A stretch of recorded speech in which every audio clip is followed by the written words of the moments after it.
자, 그럼 본격적으로 플랫폼 레볼루션의 저자이자 미국 다트머스 대학의 교수이신 제퍼리 파커님의 디지털 경제와 플랫폼 혁명에 대해서 이야기가 있겠는데요. 아쉽게도 바쁜 일정으로 인해서 오늘 영상으로 진행을 하도록 하겠습니다. 여러분 큰 박수로 환영해 주시기 바랍니다. Hello, my name is Jeff Parker. I'm a professor of engineering at Dartmouth College, and I'm also a research fellow at the MIT Initiative on the Digital Economy. It's my distinct pleasure to come to you in this video format to join you at the Digital Economy Forum held in Seoul, Korea. I'm going to tell you a few things that come out of our recent book, Platform Revolution. So I think one of the first things to understand is just how much the world has changed in the sense of a change of places from traditional companies and the more digitally oriented companies. So to make the point, if you go back to just 2001, you can see that the primary firms that held the top market capitalizations were in energy and finance. And as you go forward, that's true in 2006 and still true in 2011.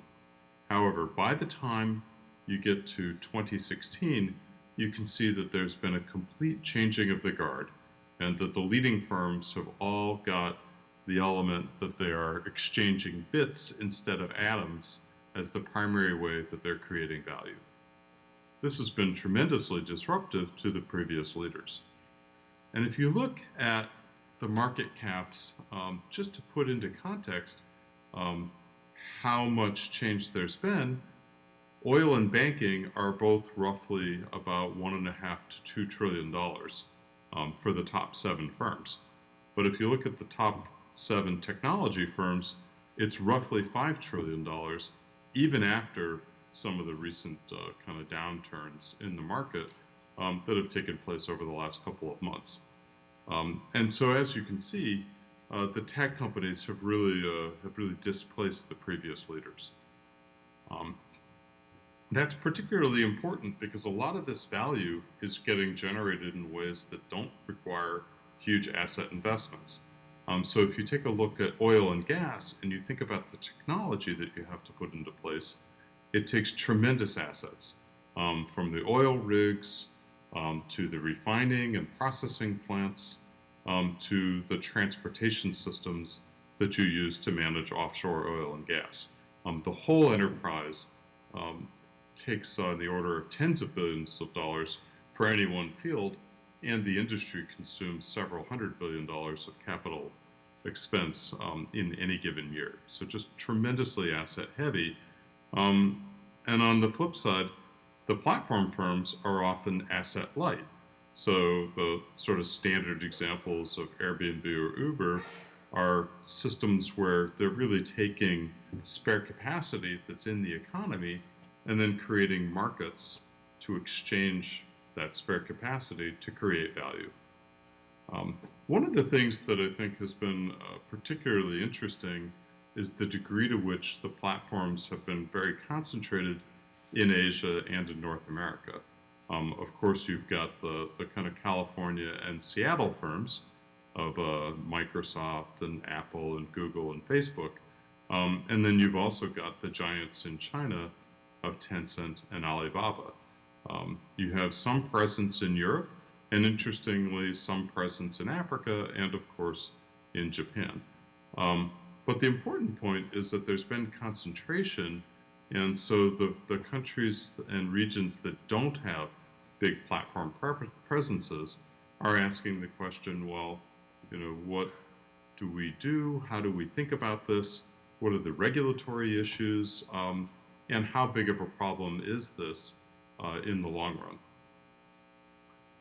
One of the interesting things that we talk about a lot is the fact that most startup firms, or at least many of them, will use the word platform or some kind of market mechanism, and will be talking about the network effects that they hope to harness in order to build out their business models.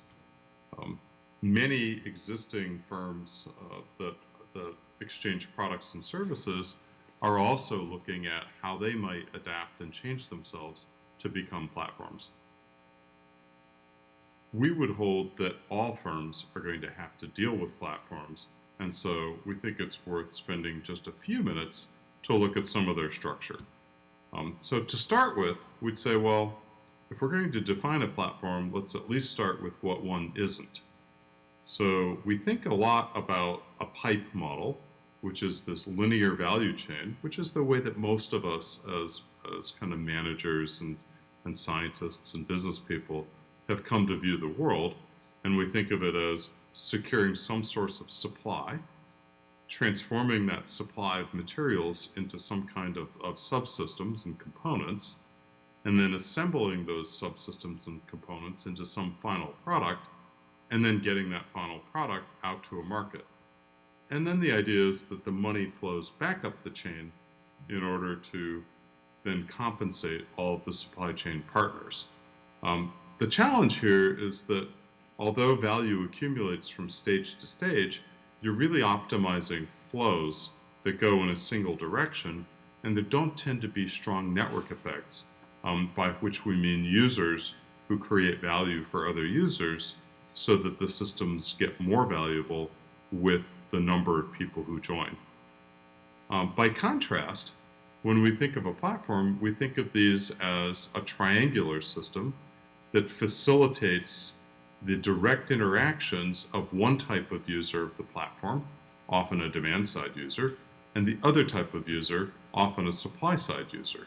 And then the platform provides the resources of matching, potentially some contracting, financial flows, and they may provide direct technology blocks that facilitate the production and the consumption of particular value that's being exchanged across a platform.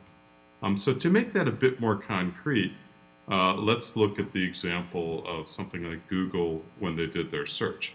So at the beginning, they had effectively the better PageRank algorithm, and so they were able to attract a number of users for the quality of the search results. Then they monetized by opening the system up to another side, which was advertisers, and then over time they became multi-sided and then brought additional firms in to help the advertiser side, optimize and improve the services that they were offering. Platforms tend to get even more complicated over time as they build out and start to orchestrate a larger ecosystem. So why are platforms so special? Well, we would argue that they're among the most powerful business models ever invented, and the reasons are twofold. One is that they tend to have strong supply-side economies of scale. That is, you're dealing with large fixed costs and low variable costs. And then on top of that, you add the power of network effects, which means that the more people who use the system, the more valuable it becomes. So these can have very high margins, and some examples here are on the order of 70% for eBay, 60% for Etsy. The growth can be exponential, and the network effects and the low cost structures can make them quite defensible for a very long period of time. It's also interesting to note that platforms tend to scale faster than pipes because you don't have to go through the cycle of capital investment that then builds out your production systems if you're kind of more in a supply chain world. We do see the case where firms will both operate supply chains to produce the physical goods, such as one of these mobile devices, at the same time that they'll also be operating platforms that then interact with some of the physical goods. And I think Apple is a classic case of that, and Samsung is working hard to move in that direction. And then out to the right on the slide, you can see that your Airbnbs and Ubers operate with almost no assets other than the data centers, and are able to orchestrate a whole set of resources that they don't own. So to summarize, we think of platforms as a nexus of rules and architectures, and then we think of them as open to the degree that they can allow for external parties to attach to the system and then create value. And then the platform, because it's dealing with so many external actors, needs to think carefully about governance and regulation so that it can actively promote good things that create value while also detecting those bad actors who destroy value for other people in the system. So to summarize and kind of close this very short introduction, we think there are a number of important strategies for industrial firms to think as they deal with platforms and where their strategies might be. So of course, they could transition to become a platform or partner with other firms to sponsor a platform, or they might end up selling their products and services across the platform. And in all of these cases, they have to worry about maintaining a strong customer-facing presence so that they don't end up getting suppressed down and then having the platform become the primary interface and the primary brand that customers see. There's always going to be some kind of a fight over the customer relationship. But the point is that you're going to want to avoid getting into price wars because, of course, that helps dominant platforms, whereas the industrial firms aren't looking for that direct head-to-head price competition. In order to maintain your sets of options, it's important to think that you might multi-home and then have the ability to switch technology if necessary. And then I think one of the most important things is to think carefully about the data and the way that you gather the data and then do your artificial intelligence and do your machine learning within your specific industry niche. And then the race that you're going to be encountering against the big sort of general technology firms is going to be, can you learn faster within your niche than the big players such as Amazon Web Services or Microsoft Azure or the Google Cloud offerings? All of those are also gathering data and learning quickly.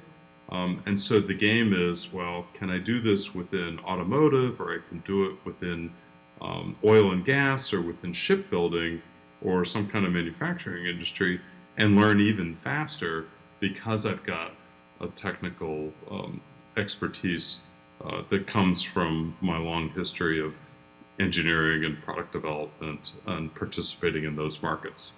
And some of this will really echo some of the outsourcing issues from a generation ago, where firms had to think carefully about, well, what did they ask their outsourcing partners and supply chain partners to do, and what was core to the firm that they had to keep inside.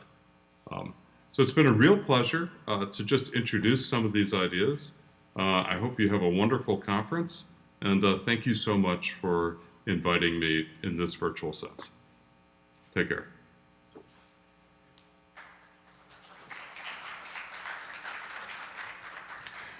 네, 제프리 파커님께서 오늘 이 자리에 직접 참여하지 못하신 거에 대해서, 참석하지 못하신 거에 대해서 굉장히 아쉬워하셨는데요. 이렇게 영상으로 빠르게 변화하고 있는 산업 환경 속에서 디지털 경제와 플랫폼 혁명에 대해서 아주 유익한 말씀 전해 주셨습니다. 자, 그럼 두 번째로 네이버 대표인 한성숙 대표님께서 디지털 경제, 스몰 비즈니스의 가능성을 제시해 주시겠습니다. 여러분 큰 박수 부탁드립니다.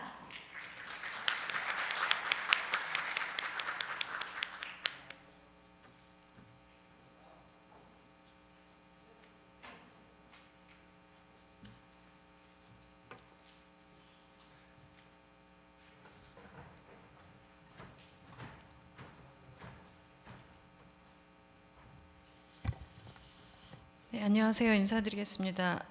인터넷 기업협회 회장을 맡고 있는데요. 오늘은 네이버 대표 한성숙으로 나와서 네이버가 플랫폼 기업으로서 아까 교수님도 이야기하셨던 플랫폼 기업으로서 어떻게 해오고 있고, 그리고 앞으로 어떻게 해가고 있는지, 또 스몰 비즈니스들과의 디지털 활용 능력을 어떻게 잘 발전시켜 가고 있는지 관련된 부분들을 중심으로 해서 말씀드리겠습니다.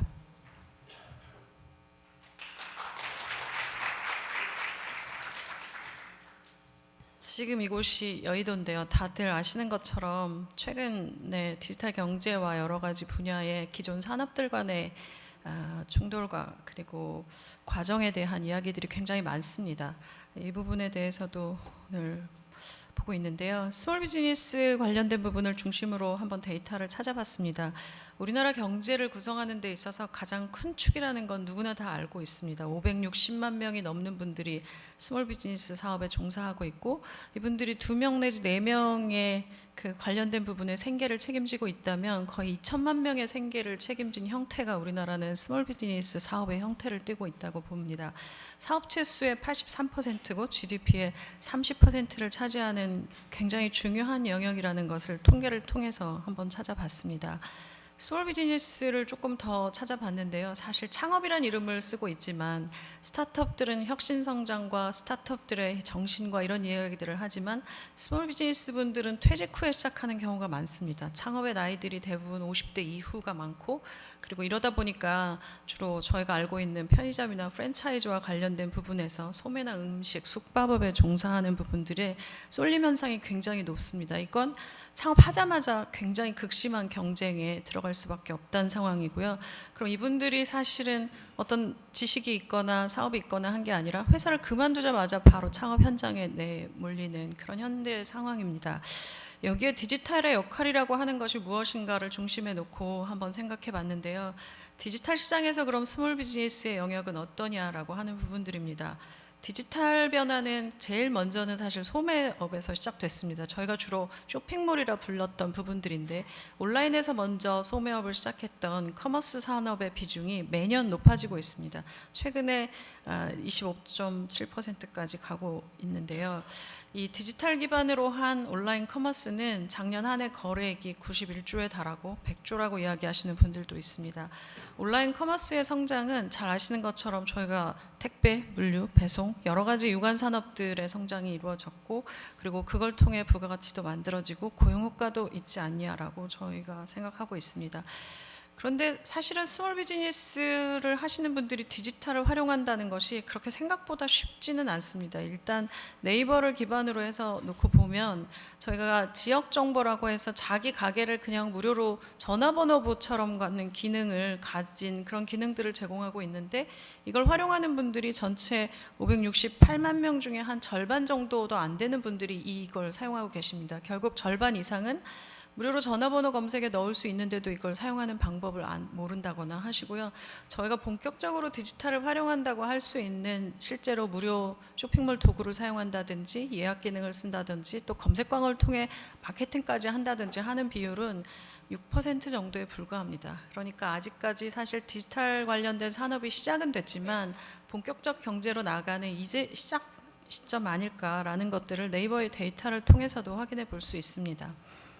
지역적으로 보면 수도권 사업자들이 디지털 활용이 훨씬 더 많습니다. 이건 지방에 있는 분들은 디지털에 접하는 부분들이 굉장히 어렵고, 아까 뭐 잠깐 전에 김봉지 대표가 이제 그 지방에 이렇게 고속버스 터미널 같은데 뭐 이렇게 터미널 내려가면 아저씨들이 USB를 꽂아서 이렇게 음악을 교환하는 이런 것들을 판다고 하셨는데, 이 지역과 이 수도권의 격차라고 하는 것이 네이버의 지금까지의 활용 상태를 보더라도 굉장히 많은 부분 아직은 좀 차이가 많이 난다는 걸 볼 수 있습니다.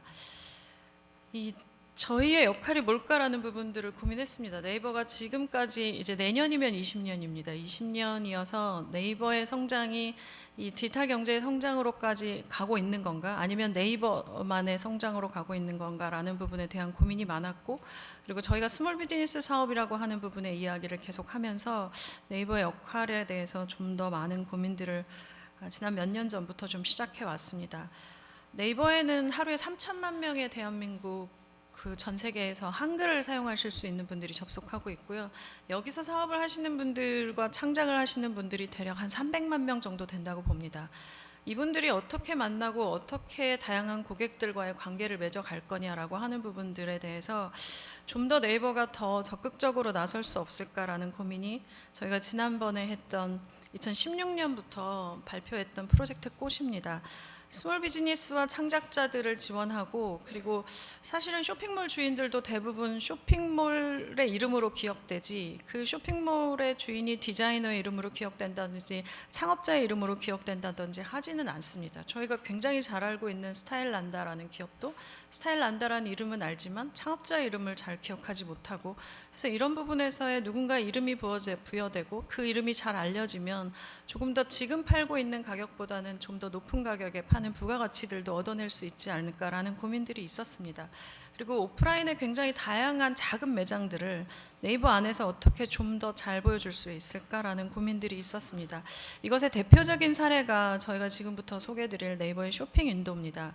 쇼핑윈도우는 지금 오프라인의 매장을 하나 가지고 계신데, 강남의 가로수길이라든지 부산의 어느 곳에 패션 매장을 가지고 계신데, 이분들을 어떻게 하면 온라인으로 가지고 올 수 있을까라는 고민들을 했습니다.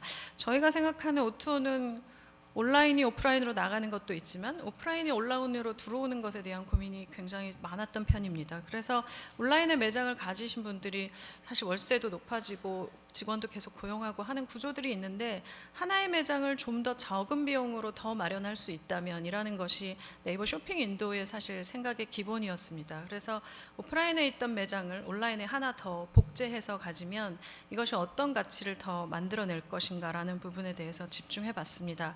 현재 네이버 쇼핑의 이런 오프라인에서 매장을 개설하신 분들이 온라인과 오프라인 다 합쳐서 한 24만 개 정도의 신규 매장들이 생겼는데요. 지난 4년 정도의 데이터입니다.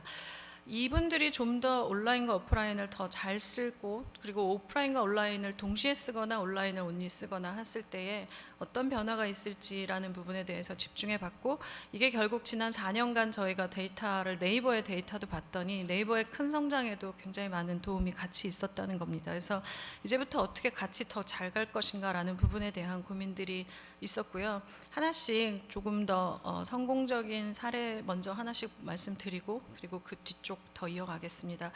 이분은 부평에서 지하상가에서 매장 시작하셨습니다. 2016년에 시작을 하셨는데요. 이때 저희가 스마트 스타일 윈도우라고 하는 아까 말씀드렸던 쇼핑 윈도우라고 하는 프로젝트를 시작을 했고, 그때 패션 쪽에 입점을 하셨습니다. 입점하고 나서 6개월 만에 월 매출 1억까지 기록이 됐는데요. 물론 월 매출 1억이라고 해서 이게 본인한테 직접 가는 게 아니라는 건 대부분 다 아실 거고, 이 중에 10% 내지 20%가 본인의 수익이 되는 구조입니다. 근데 부평에서만 장사를 만약에 하셨다면 부평의 손님들이 계속 올 때를 기다리고 하셨을 텐데, 부평에 손님 안 오는 시간에 저희 온라인에서 사업을 하시고 시간을 조금씩 쪼개 쓰면서 2개의 매장을 운영 잘 하시게 돼서 올해는 부평에 작은 건물을 매입을 해서 샵을 높이는 그런 효과까지 있었다는 사례들도 하나 있었습니다. 뭐 부산에서도 있고 부평에서도 있고 굉장히 이런 사례들이 계속 늘어나고 있는 상황입니다. 이분은 안양에서 공방을 하시는 분입니다. 저 그릇 만들어서 이렇게 만들어 가시는데요. 사실 이 그릇 만드시는 분들이 최대로 올릴 수 있는 최대 매출이라고 하는 게 아무리 유명한 작가도 1년에 1억에서 2억 정도라는 이야기들도 있으실 정도입니다. 근데 이분이 자본금 500만 원으로 오프라인 공방을 시작을 해서 굉장히 고생을 하시다가 2015년에 리빙윈도우에 입점을 했고, 최근에는 하루에 400개의 주문량을 가지고 계신다고 합니다. 이 오픈하고 400개의 주문량이라고 하면 이 공방이 처리할 수 있는 규모를 벗어나게 되고, 그러다 보니까 보통 공방은 그냥 작가 혼자 하게 되는데 직원도 고용하고 해서 4명의 직원들을 고용하고, 최근에는 사실은 전국적으로 단골이 늘어나는 것뿐만 아니라 해외에 있는 사용자들이 와서 보면서 해외 진출도 고민한다라고 하는 이야기도 들었습니다. 4명의 직원으로 해외 진출을 꿈꾼다고 하는 건 사실 한편으로 보면 되게 가능한 일일까 하겠지만 실제로 이런 일들이 일어납니다. 여기 예제는 안 넣었지만 전라도에서 저희 산지직송하는 매장 중에 어떤 분은 굉장히 이게 저희 쪽에서 1등을 하시고 나서 중국의 식품업자가 네이버에서 1등을 했다면 수입할 만하다 하셔서 수입을 하셔서 성공했던 사례도 있었습니다. 그래서 지난번 저희 광주 파트너센터 가서 오픈했더니 자기들은 회식할 때 네이버 고마워라며 회식을 하신다고 하는 말씀을 듣고 정말 진심으로 플랫폼의 역할이라고 하는 부분, 일정 부분에 긍정적인 측면도 있다. 물론 여러 가지 부작용과 어려움도 되게 많지만 하는 부분들을 경험했습니다. 또 하나는 산지직송 부분인데요. 산지직송 지금까지 사실은 저분들이 바람이라는 걸 이렇게 생산을 하십니다. 이 쌀의 바람이를 설명하고 이거를 팔고 하려면 더 비싼 가격으로 팔기도 어렵고 기존의 이 유통망을 썼다면 더 비싼 가격으로 팔기 어렵지만 저 리뷰에 들어가 보면 이렇게 나옵니다. 이 쌀 왜 이렇게 비싸? 이런 말씀들이 있으시지만 그래도 구매하고 이 유기농 사업에 대한 부분들에 가능해졌습니다. 이분들 2005년에 귀농하셔서 지금은 매출의 90%를 푸드 윈도에서 내십니다. 결국 중간 유통은 없이도 본인이 쌀 생산해서 잘 살 수 있는 구조들이 짜여지고 있다고 생각이 됩니다. 그래서 저희가 산지 직송은 특히나 더 애정을 갖고 지켜보고 있는데요. 전국의 사업자들이 직접 유통 없이 생산자가 직접 갈 수 있는 구조들이 가능해진다라는 것들이 보입니다. 그리고 저분들이 사실은 지금 주무셔도 24시간 돌아가는 매장에서 구매가 나오고 저분들 샵에 들어가서 저도 어제 구매했는데 금요일까지만 배송하고 토요일 일요일은 배송하지 않습니다. 이렇게 써 있습니다. 이때는 쌀을 찌으셔야 되기 때문에 그래서 본인이 팔고 싶은 일정에 맞춰서 팔 수 있는 구조도 짜여집니다.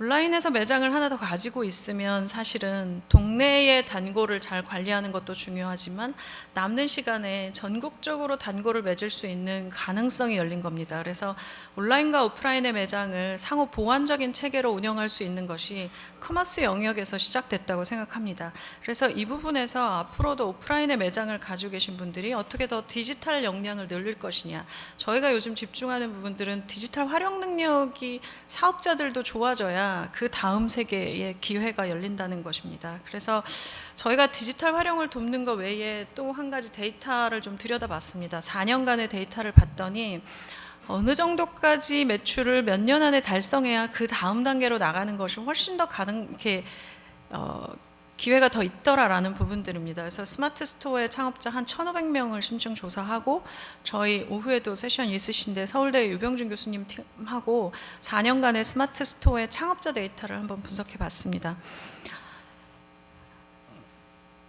3단계 정도로 지금 일단 저희가 나눴는데요. 저희도 지금까지 뭐 사업자를 지원하네 뭐 하네 했지만 이 데이터를 분석해 보고 알게 된 그런 인사이트가 몇 가지 있습니다.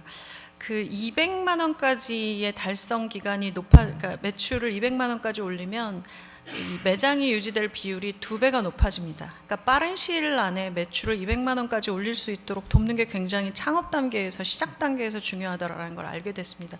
대부분은 다른 업체랑 저기 하다가 이 탈락하는 비율이 사실은 저 단계에 굉장히 많습니다. 200만 원이 달성되면 빠르게 800만 원 정도까지 달성되는 비율을 어떻게 빠르게 높일 것이냐가 중요합니다. 월 800만 원은 1년에 월 1억 매출 정도 하는 건데요. 이때까지는 본인이 혼자 움직이십니다. 근데 이게 좀 더 넘어가서 확장 단계가 되면 고용이 시작되기 시작합니다. 그래서 이런 데이터를 보고 저희의 지원 방안도 좀 달라져야 된다는 생각을 했습니다. 그래서 스몰 비즈니스 성장을 하는데 지금까지는 그냥 저희 교육하고 촬영하고 뭐하고 이런 정도만 있었지만 이미 다 큰 분들은 그 다음에 다음 단계로 넘겨줘야 되고 하는 것들이 있습니다. 그래서 시작 단계에 있으신 분들을 위해선 교육과 인프라 지원에 집중하고 성장 단계에 있으신 분들은 장사를 좀 더 잘할 수 있는 지원이 실질적인 지원이 필요합니다. 법무, 세무, 뭐 여러 가지 관공서와의 관계 이런 여러 가지들에 대해서 어떻게 마케팅하고 컨설팅 할 거냐라는 부분들이 있고 확장 단계가 되면 역시 자금 회전을 빠르게 시켜드리는 부분이 굉장히 중요했습니다. 그래서 이 단계별 프로그램을 만들었고요. 이걸 저희가 네이버 디커머스 프로그램이라는 것으로 마련해서 지금부터 지원을 내년에 본격되고 지금 올해 안에 계속 테스트를 좀 해서 디자인했습니다. 창업하는 시작 단계는 창업비의 유지비를 무조건 줄여야 합니다. 그래서 이게 스몰 비즈니스 이야기이기 때문에 그렇습니다. 스몰 비즈니스 분들이 어떻게 하면 비용을 줄여서 창업하고 그리고 내가 창업하는 방향과 그리고 어디까지 내가 성장할 것인가를 준비하는 과정입니다. 그래서 오프라인에서 준비 없이 창업해서 그 인테리어 비용과 여러 가지가 소모되는 그런 것보다는 온라인에서 내가 창업으로서 이 분야가 나한테 맞는지라는 준비를 하는 가장 저규모 비용으로 갈 수 있는 구조를 짜보려고 애를 쓰고 있고요. 여기에 필요한 사진을 잘 찍는 법. 사실은 뭐 최근에 골목 관련된 그 백종원 씨 하는 거 보면 음식 못 만드시면서 음식점 막 여시는데 온라인 쇼핑몰도 사진 잘 상품 소개해야 되는데 카메라로 상품 잘 찍는 법 모르시면서 창업 막 하십니다. 그래서 카메라를 모자 하나 잘 찍는 법을 설명해 드렸더니 매출이 몇 번 높아지시고 나랑 잘 맞는 카메라 하나 고르는 것도 굉장히 어려워지셔서 그런 부분들을 카메라를 잘 고를 수 있는 법 이런 식의 교육과 인프라를 제공하는 파트너 스퀘어라는 사업을 좀 더 집중적으로 가야 되겠다라고 생각했습니다. 그래서 한 연간 10만 명 정도를 스몰 비즈니스를 지향하는 디지털에서의 창업을 지향하는 분들을 위해서 저희가 도와드릴 수 있다면 하는 과제를 시작했습니다. 2013년에 처음 시작한 파트너 스퀘어는 아까 말씀드렸던 것처럼 저희도 그냥 저희 파트너들 도와드리고 검색 광고 잘하면 그분들에게 그냥 뭐 도움 드리고 하는 정도로 시작했습니다. 그게 강남과 왕십리의 파트너 스퀘어 서울인데요. 이때는 그냥 스튜디오 지원해드리고 좀 시설 지원해드리는 데 집중했습니다. 그리고 근데 좀 시간이 지나니까 저희도 이제 알게 된 데이터가 있었던 거고, 아까 말씀드렸던 것처럼 부산에서는 이상의 패션몰들이 굉장히 잘 됩니다. 대구에 섬유산업고 일본에 패션이 있고 수입과 수출이 굉장히 용이하고 해서 그런지 모르지만 이 서울보다도 이 패션 쪽에서 매출을 더 많이 내시는 스몰 사업자들이 많으셔서 이 파트너 스퀘어 부산은 패션 쪽에 집중해서 마련했습니다. 광주는 후드 쪽에 집중되어 있습니다. 실제로 이쪽 부분에서 공방과 이 후드 관련된 매출이 좀 더 많아서 저희가 지난번에 이제 아예 본격적으로 오픈했던 파트너 스퀘어 광주는 호남 지역의 특성에 맞춰서 후드와 리빙 쪽의 판매자들을 집중 지원하는 센터로 구성했습니다. 그리고 사업을 안정화시킬 수 있는 신규 창업자의 부담을 도와드려야 되는 부분이 중요했습니다. 아까 말씀드린 것처럼 초기에는 아주 적은 비용도 줄여야 하고 1년에 1,000만 원을 가지고 먹고 사는 그런 창업자들도 되게 많으시기 때문에 이분들에게 유지비를 아주 적게라도 줄일 수 있는 것들이 도움이 된다라는 게 저희가 인터뷰 결과 나왔습니다. 그래서 스타트 제로라고 해서 영세 사업자를 정부에서 발표하시기 때문에 그분들 대상으로 네이버 스마트 스토어에 들어서 1년 안에는 사실 성장을 해야 하기 때문에 1년간은 지원해드리는 결제 수수료 무료 프로그램을 만들었습니다. 뭐 아주 큰 비용이 되진 않겠지만 개별 분들에게는, 그렇지만 5만 명 정도의 스몰 비즈니스가 이 프로그램의 혜택을 마련할 걸로 저희 예상하고 있습니다. 이제 성장 단계에 들어서면 본격적으로 그 본인의 사업의 규모와 사업의 방향을 잡아 나가시게 됩니다. 200만 원에서 800만 원 정도까지가 되면 난 이걸 잘 파는 것 같아, 이런 방식으로 잘하는 것 같아 라는 걸 아시게 되더라고요. 그래서 거기에는 마케팅 비용 지원 프로그램이 마련되어 있습니다. 그래서 월에 연에 최대로는 한 4회 3번을 받으실 수 있는데 단계마다 이때마다 저희가 드릴 수 있는 걸 최대 100만 포인트를 일단 마련해서 구매 고객에게 활성화 적립 포인트로 네이버 페이 포인트를 드릴 수 있도록 지원해 드린다든지, 이 포인트를 검색 광고에도 쓰실 수 있습니다. 처음부터 검색 광고 무조건 하시는 게 아니고 이 100만 포인트를 가지고 본인이 어떻게 검색 광고를 운영하다 보면 잘 될 것인지에 대한 지원들로 시작을 했습니다. 그래서 이 단계가 좀 마케팅 단계에서 굉장히 많은 부분들이 성장하는 그런 분들도 있으신 것 같습니다. 또 한 가지 아까 말씀드렸던 것처럼 고객과 매출이 늘어나면 이제부터 CS도 되게 중요해지고 이 대표가 해야 될 일이 굉장히 다양해집니다. 세무서도 가야 되고 고객 관리도 해야 되고 이런 부분들이, 근데 창업한 지 1년 안에 벌어지는 일들이기 때문에 이분들이 사실은 알고 계신 게 거의 없어서 어디 변호사를 찾아가야 될지 어디 세무서를 만나야 될지 이런 부분들의 분야별 컨설팅 프로그램을 마련했습니다. 그래서 창업하시면 저희가 필요한 법무나 재무나 관련된 부분들의 지원, 신고 관련된 지원 이런 부분들을 좀 더 본격적으로 갈 수 있겠다. 그래서 관련된 변호사분들하고도 이런 지원 프로그램들을 만들자는 협의도 하고 저희도 각 분야별 창업 전문가 교육 프로그램들을 마련하는데 좀 더 힘을 이제부터 써야 되겠다라고 생각을 하고 있습니다. 그리고 또 한 가지는 성공한 사업자들의 경험담을 듣는 자리를 조금 많이 마련했습니다. 패션 쪽에서 본인이 성공하셨으면 패션 쪽에 창업된 분들을 위한 그런 강의 프로그램이나 만날 수 있는 자리라든지 이런 부분들도 많이 마련을 해 가고 있습니다.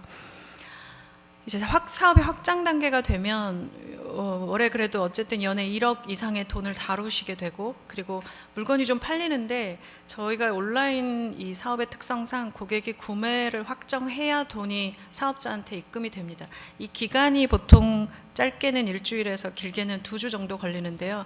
그 사이에 2주 동안 다음번 판매를 위해 물건을 구매하는 데 있어서 보통 저희가 동대문 사입이라고 표현을 하는데, 그 단계에서 돈이 없으셔서 고금리 상품을, 초단기 상품을 굉장히 많이 쓰시긴 합니다. 그래서 이 초단기 상품의 또 금리가 굉장히 높고 이 과정 속에서 한번 삐끗하면 또 이 자금이 잘 돌지 않더라라는 부분들이 있었습니다. 그래서 이 부분들을 좀 더 당기자. 그래서 저희가 지금 그냥 드리는 것도 한 8일 정도, 평균 8일 정도 되는데 네이버의 자체 시스템을 통해 당기는 것도 당기고 실제로 정말 급한 분들은 급전을 쓰는 것보다는 저희가 그냥 이 퀵 에스크로 프로그램이라는 걸 마련해서 이 부분들을 조금 더 아주 낮은 금리로 쓸 수 있도록 지금 미래에셋과 프로그램 설계를 해서 아마 내년부터 본격적으로 시행될 것 같습니다. 스몰 비즈니스 사업자분들 의견을 들으면서 저희가 사실은 아까 디커머스라고 이야기한 것의 주요 단어는 데이터 커머스입니다. 빅데이터, 데이터 활용 이런 얘기들을 굉장히 많이 하시지만 실제로 개발자 한 명 없고 개발이 뭔지도 모르면 전혀 할 수 없는 얘기입니다. 왜 이 IT 이 4차 산업혁명 시대에 개발자 이야기가 이렇게 많이 나오냐면 다 개발자들이 움직여야지 데이터 분석도 가능해지고 이런 일들이 벌어지는데 사실은 이 지역에서 패션몰 하시는 분들이 이런 개발자들하고 일을 할 수도 없고 해서 저희가 이 부분에서 어떻게 네이버가 가진 데이터들을 사업자들에게 사업을 위해 필요한 부분들을 내놓을까라는 부분을 고민했습니다. 결국 데이터 공개였고 사업자들이 되게 대기업들은 이런 팀들을 굉장히 많이 갖고 있죠. 그 전산팀도 있고 데이터 분석팀도 있고 시장 분석팀도 있고 이 부분 정도의 경쟁력을 드리긴 어렵겠지만 그래도 시작은 해보자라는 거였습니다. 비즈 어드바이저라는 기능을 만들었고요. 잘 보이시는지 모르겠는데 성별 연령별로는 당신 상품은 누가 사갔고 언제 사갔고 몇 시에 많이 사가고 언제 나가고 하는 부분들의 데이터를 공개했습니다.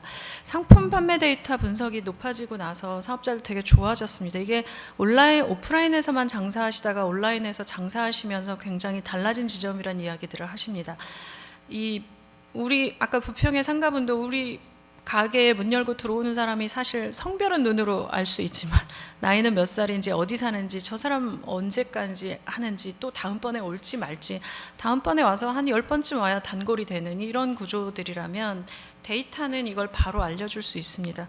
그리고 저희가 가진 데이터는 사실 이 사람이 A몰에선 주로 이런 사업자고 B몰에선 이런 사업자고라는 데이터가 있고 또 하나 A 사업자는 성공한 사업자들은 주로 매출이 1억쯤 됐을 때 키워드 광고를 얼마 정도 집행하더라라는 평균 데이터도 있습니다. 그래서 다른 사업자들은 이런 사업 전략을 써라는 데이터들도 공개 가능해졌습니다. 그래서 이런 부분에서 저희가 사업에 가지고 있는 데이터를 신속하게 좀 손쉽게 쓸 수 있도록 비즈 어드바이저 서비스라는 걸 만들었는데요. 데이터를 활용하면 어떻게 매출이 달라졌는지 저희가 봤습니다. 물론 저희도 이 비즈 어드바이저 시작한 지 얼마 안 되긴 합니다. 근데 녹색 선이 비즈 어드바이저 툴을 쓰는 분들의 평균 매출입니다.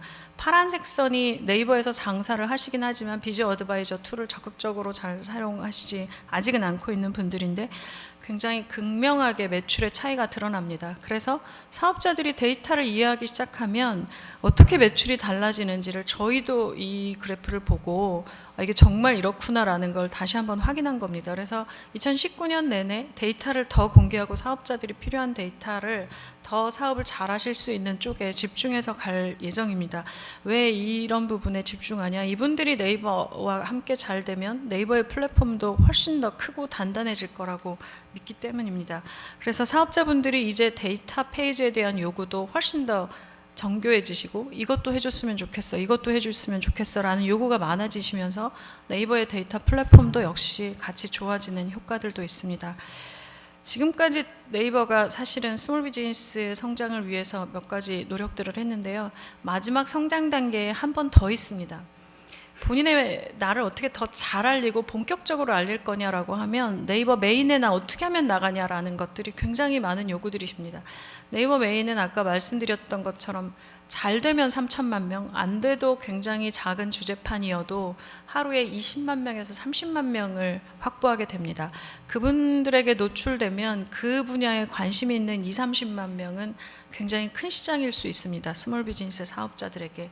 그래서 이분들에게 새로운 기회들을 네이버 메인에서 어떻게 더 많이 만들 수 있을까라는 부분에 고민해서 최근에 저희가 베타 테스트 중인 네이버 앱의 개편 방향을 만들었습니다.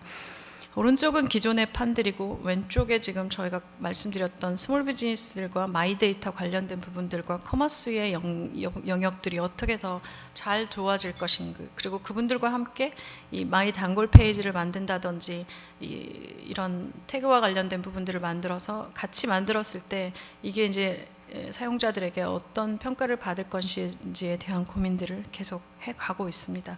그래서 이런 공간들이 좀 더 많아지고 저희 이 우측에 있는 중에 아시는지 모르겠는데 우리 동네라고 하는 판이 있습니다. 우리 동네 판은 뭐냐 하면 지금은 아직은 시단위지만 이제 9단위까지 내려갔는데요. 9단위의 맛집과 동네 책방과 그리고 동네에서 하는 스몰 비즈니스들의 공방은 해서 하는 원데이 클래스를 소개한다든지 하는 일들입니다. 원데이 클래스는 사실 하루에 5명 정도만 오면 되는데 이 5명을 모집하는 게 동네에 계신 분은 무지하게 어렵습니다. 근데 네이버 메인에 우리 동네 판에 올라와서 5명을 모집하는 일은 그렇게 어렵진 않습니다. 그래서 원데이 클래스도 공방 쪽에 굉장히 활성화되고 있고 거기에 필요한 시스템은 네이버 예약 시스템을 쓰고 있습니다. 그 부분들이 돌아가면서 공방 관련된 부분들이 좀 더 커머스와 붙으면 어떤 일이 벌어질 건지에 대한 부분들도 가능해졌습니다. 그래서 네이버도 이제 스몰 비즈니스들과 네이버 메인을 좀 더 적극적으로 활용하면 어떤 새로운 컨텐츠가 나타나고 우리가 모르던 정말 새로운 사업자들이 많이 나타난다는 것들의 경험을 좀 더 본격적으로 해보려고 하는 것이 2019년의 시도입니다. 저희가 지금까지 말씀드렸던 부분들은 디지털 경제 시대에 있어서 사실은 가장 필요한 것은 디지털입니다.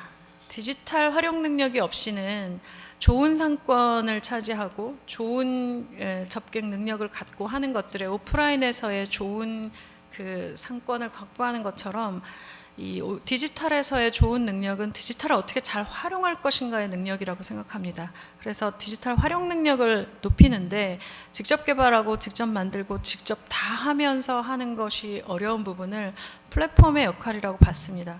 네이버가 플랫폼으로 내려앉고 저희가 제공하는 툴이 좀 더 쉬워지고 그리고 저희가 제공하는 데이터가 좀 더 고도화돼서 본인들은 좋은 상품만 만들고 그리고 좋은 작품만 만들어서 성공할 수 있는 기회들을 마련하는 것에 저희들의 방향들은 계속 잡혀왔고 앞으로도 더 계속 이 방향으로 갈 거로 지금 생각하고 있습니다.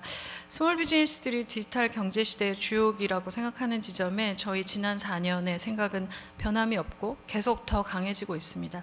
좀 더 그렇지만 아까 교수님 강의에서도 나왔는데 가격 경쟁을 하는 디지털 플랫폼 내에서 가격 경쟁을 하는 싸움은 이 대기업 싸움과에서 질 수밖에 없는 싸움입니다. 가격 경쟁력 당연히 같은 가격에 좋은 상품 만들어내는 건 대기업이 할 수밖에 없는 거여서 저희들이 아까 말씀드렸던 쇼핑 윈도우를 놓고 계속 말씀드렸던 건 유니크한 상품, 그 매장에만 있는 상품, 그리고 다른 매장에 갖고 있지 않은 사업자 찾아내는데 지난 4년을 보냈습니다. 그 결과 네이버도 같이 성장했고 저희들은 계속해서 새로운 것을 만들어내는 분들과 네이버의 성장이 같이 하기를 기대합니다. 이 부분에 있어서 네이버가 좀 더 좋은 툴이 되고 그리고 좀 더 좋은 데이터를 공개하는데 집중해 가도록 하겠습니다. 고맙습니다.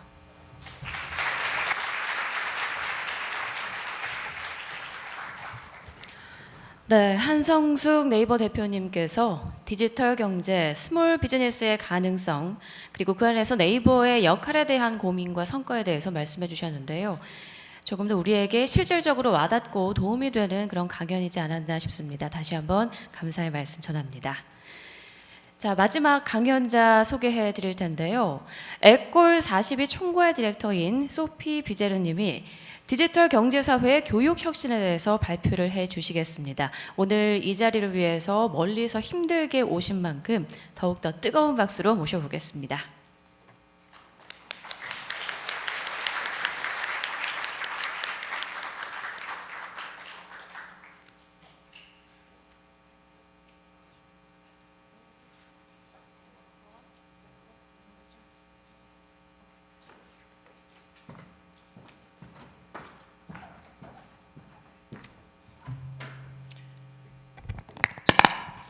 Sorry. Thank you very much. Hi, I'm Sophie Viget. I'm the CEO of 42. First, I want to apologize because I don't speak very well English, so I will read a text that will be more comfortable for me, and you will understand it better, I think. So I hope you don't mind. So 42 is an IT institute located in Paris, France, and created in 2013 by Xavier Niel. Maybe you know him. He's a French telecom tycoon, owner of one of the 4 telecom companies in France. 42 aims to train people between 18 to 30 years old to become the key people of tomorrow.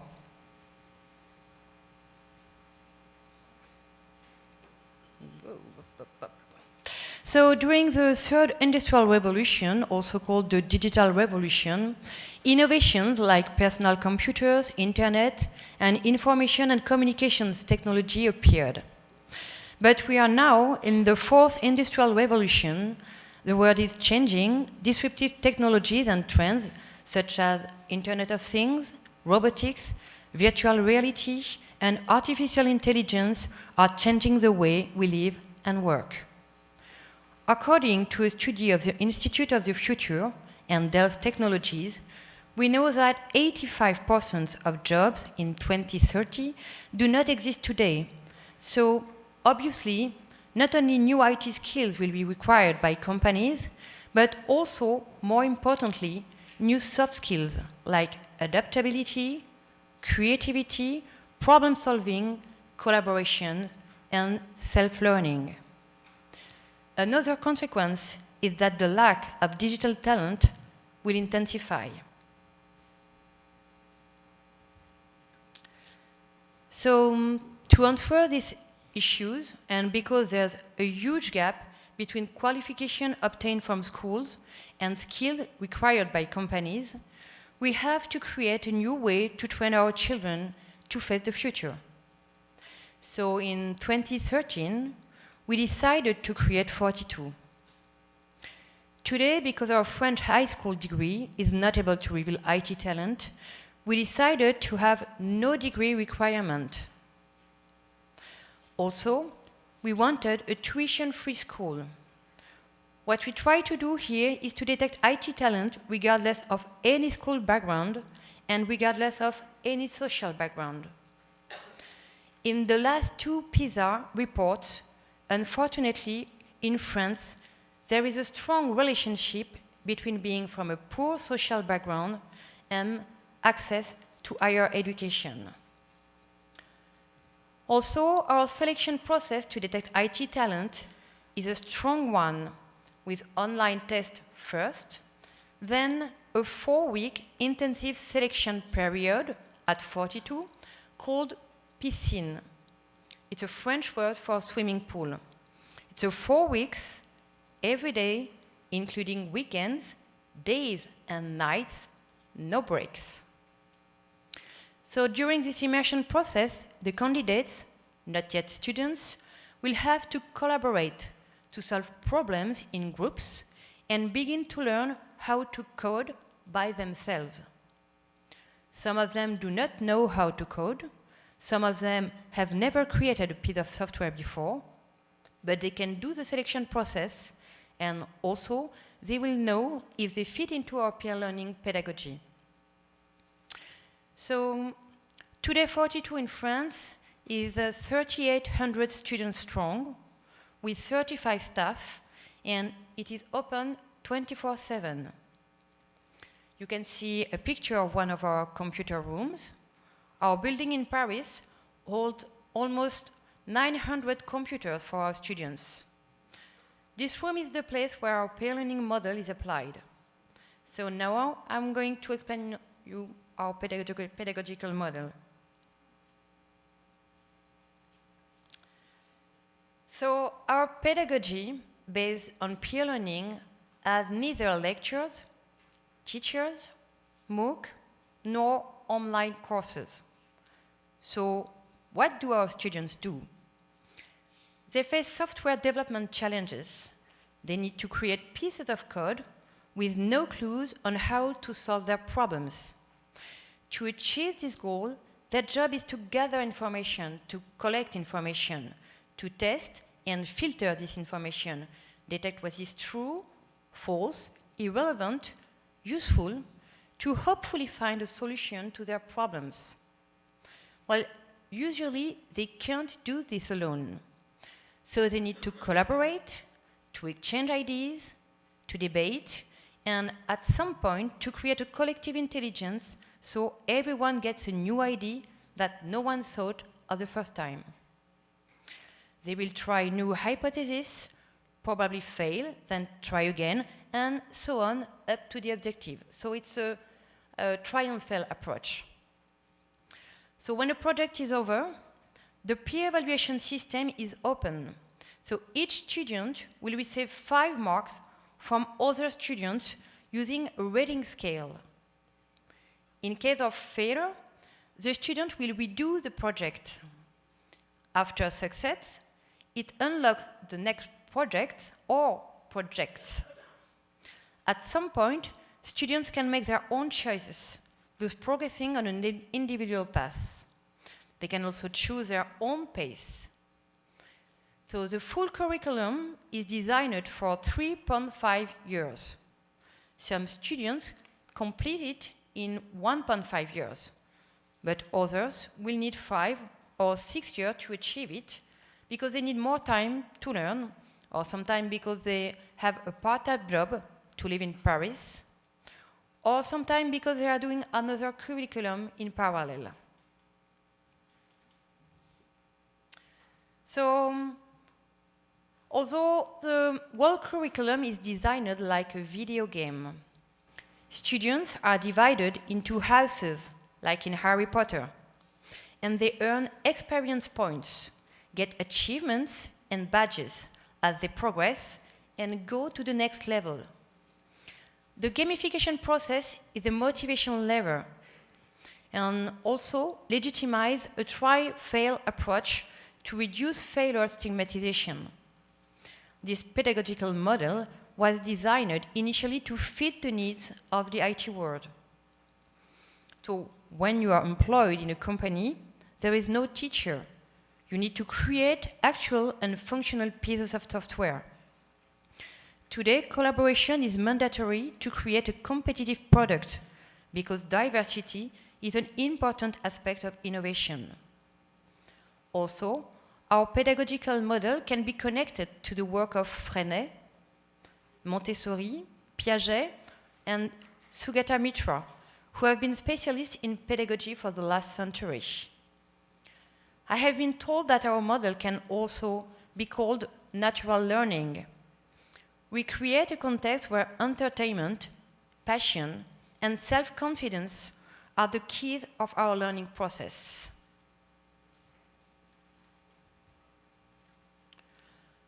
Also, we connect our students with a large ecosystem, companies, schools, various events, meetups, hackathons, conferences, partnerships. So we want to open their minds to help them to have a better vision of the market. For example, we offer tracks that mix students from 42, HEC, which is the famous French business schools, and another school of design art. We have also the Pôle emploi experiment, is a partnership with the French Unemployment Government Agency. People over 55 years old and unemployed for almost 2 years can follow a 1-year training program at 42. So they will be mixed with our students and they will learn together. Also, our entrepreneurship program, named Matrice, is a pre-incubation program for the students who want to create their own company.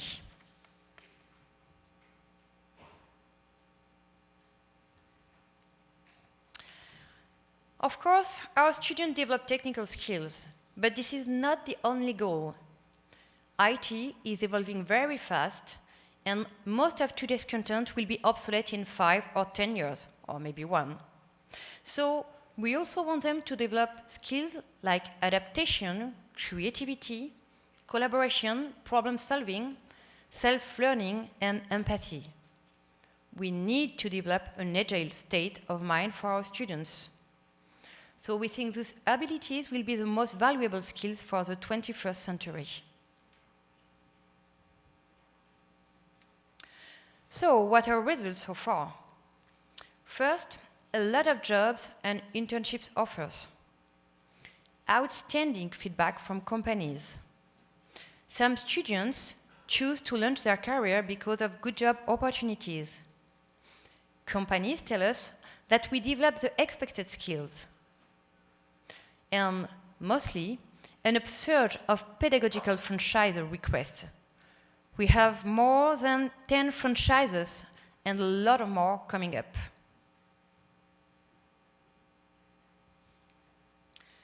So to conclude, 42 is our answer to face the digital world's challenges of tomorrow. An example of a different learning path that does not fit everyone, but allows our students to launch their career in a sustainable way and to enable companies to have digital talents adapted to technological changes. Thank you for your attention.